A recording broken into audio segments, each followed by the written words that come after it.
Welcome Internet, the psychoanalytic talk, and today we're going to be going back to the basics by talking about one of Freud's theories, the theory of repetition compulsion. So I'm going to first explain what is repetition compulsion, how it manifests, what are Freud's ideas upon it, and what is kind of the current understanding of it, right? Right. So let's start with what is repetition compulsion. Well, repetition compulsion is the action of repeating something even though it is displeasurable. So it's one of the very first counters and antitheses that Freud is going to really dwell upon in his theory. Because as you know, Freud before then was completely based on the pleasure principle, i.e. the individual repeats pleasant experiences, like for example, the hug of a loved one, the eating foods that they enjoy, having sexual relationships, and so on and so forth. However, in the late 1910s, early 1920s, Freud started to observe that some people did not repeat sins in a pleasurable way, that they repeated even the inverse, that they repeated sins that were displeasurable, that were hurtful, harmful, and even self-destructive. And when he saw that these people started having these phenomena, he started to re-evaluate the theory. So thus he created the concept of repetition compulsion. So this repetition of displeasurable elements, i.e. that the person goes through something that they experience as hurtful and then repeats it again and again and again. So for Freud you can see it in three main ways.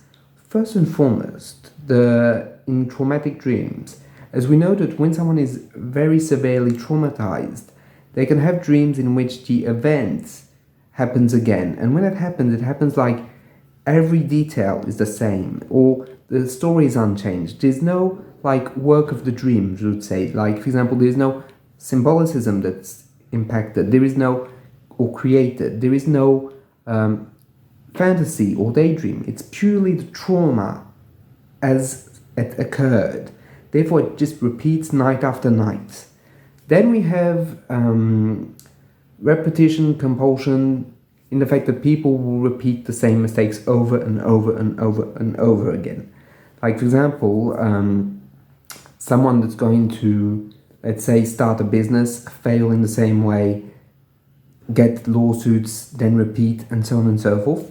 And the third way, and which is the more normal way, a little child that Freud talked about in Beyond the Pleasure Principle, throwed his toy, and the toy had a little ribbon attached to it, and he would draw back the toy. So he would throw it, be sad at the loss, bring it back. So for Freud, all of these phenomena are repetition compulsion.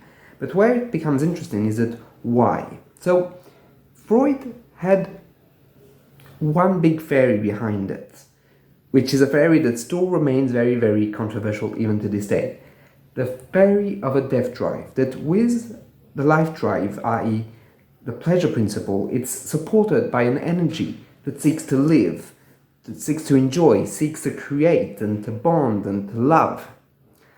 But there would be a counter drive, the death drive, which is more insidious, more vicious, and not consciously there, but nevertheless unconsciously has a pull on the mind, seeking not pleasure, but displeasure and destruction.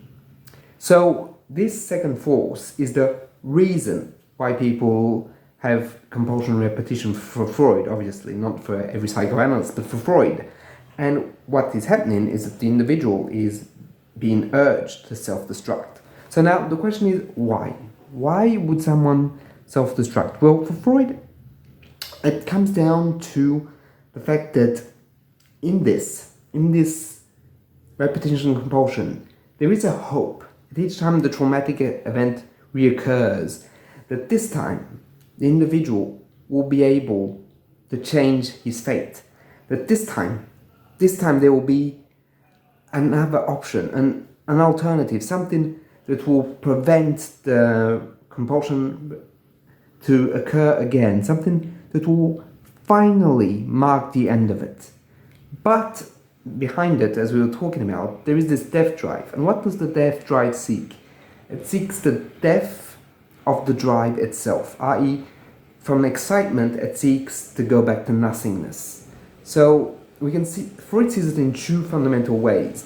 It's a tentative to try and control something traumatic, i.e., being able to put it under one's control and be able to master it. But it is also, and perhaps more importantly, something that is bounded by the fact of self-destruction, that the end game is to self-destruct. So it's two versions that go together, one more, perhaps more preconscious, and another one much more unconscious, but nevertheless still pulls strings. It's something that is somewhat was very hard to accept for the psychoanalytic community, this idea of the death drive, as it goes against basically all presuppositions of life, that life seeks to grow, to expand, to live, to create, to have sex, and something very deep was inside us would go in the opposite direction. So it was there was a myriad of fights, and one day I might do a video just about the death drive. But for now, let's focus on compulsion repetition. So how does it work now? Well, basically, how it works is more the idea that something has been displeasurable, but because that displeasure is still lodged in the mind somewhere, it still exerts a force for most psychoanalysts. That force is something the individual has to cope with in his daily life. Therefore, every time the phenomena occurs again, it's in a way of trying desperately to be able to master the element to the point where from an incredible mass of psychic energy, it slowly is drained out bit by bit, trauma by trauma, until nothing's left. So this is the theory of Edward Bring, that basically we try and lower. Each time it's a bit like a spiral, right? It goes slowly but surely in the middle of the center, back into a form of peace. Well, for him, that's the whole point for Bibring. The whole point is to go back slowly, but to the point where it's not going to be traumatic no longer. So what you have to keep in mind with this theory is that it's a very important theory, because from that point on, Freud shifts. He shifts his gears from self-preservation instinct, or drive, as I prefer to call it, to something that's much more, I felt, nuanced with this second force, i.e. the two things that work against each other are in the mind. Therefore, the whole problem, trauma, is going to come back into psychoanalysis via the repetition compulsion theory, right? Because beforehand there was no real way of explaining it, at least not easily. So Freud, by reintroducing this element, reintroduces trauma into psychoanalysis, which is a big step. However, not everyone is going to agree with this idea of repetition compulsion. You have analysts like, for example, Fernburn, that don't see it like that. They don't see it as just mere repetition driven by the death drive, but something that's there because it hopes, because of the libidinal ego, as Fernburn would put it. So, by saying that, what I'm trying to get to is this idea that it remains kind of a controversial-ish concept, especially because other theories have emerged from other groups of people, like schema therapy, cognitive behavioral therapy, to try and explain why it happens, because they are also confronted to these problems. It's not a psychoanalytic problem in of itself, it's a human problem. And to explain it, they have tried to put on other theories. And of course, I do feel, at least this is very biased, but I do feel that psychoanalysis does a very good job at explaining that because there is a quantum of energy that is liberated by the displeasure, that you have the pleasure that of course liberates energy and creates a will to repeat the pleasurable experience, but the displeasurable sins also create a quantum of energy that will also push the individual to repeat. So this is very interesting because it's very true that in a way the trauma is also something that sets into motion elements of the mind. It can, of course, freeze the mind. The mind refuses to act in a desperate attempt to try and avoid the repetition compulsion. But it might also try again and again and again and again, in a way trying to desperately get rid of the trauma through what is called abreaction, i.e. creating the necessary circumstances which will create a different outcome. However, it very rarely happens or occurs. What we think in object theory, at least, is that each moment of compulsion repetition is a potential. It's a potential to change things in the relationship and thus in the interactions and create an opening in which the patient can not leave, because that would be too simplistic, but at least feel less the attraction, as a gravitational attraction to the repetition, or to the suffering, or to the pain, or to the death drive, given what you believe and what you think.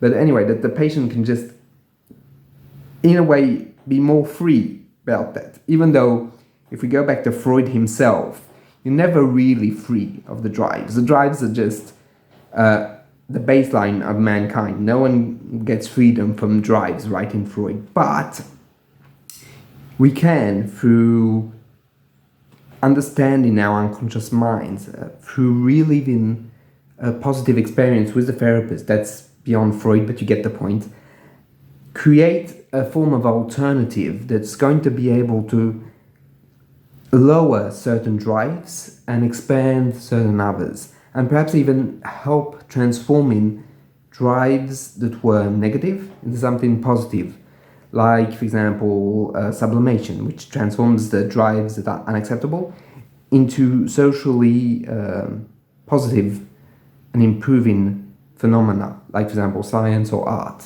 So this is all to say that compulsion repetition is, of course, something that is very complicated to deal with, but it's also something that can be handled through therapy. Maybe not the more extreme cases, which might need a whole society, a whole system to help, but other forms like relational repetition compulsion, like, for example, self-harm, all of these things can be helped. And I do think that repetition compulsion can ease through therapy and through the help of the psychoanalysis or the psychotherapist. And that Freud, in postulating such a theory, hit the nail on the head and opened up trauma and the question of trauma and its impacts on the mind once again. And leaving a bit behind, but not too far away, of course, the idea of fantasy, right? So it re-gave a place for thinking the trauma. Anyway, that's pretty much my perspective on it and my understanding of it. If you want to talk about it, feel free to leave a comment, and I'll see you in the next one. Bye.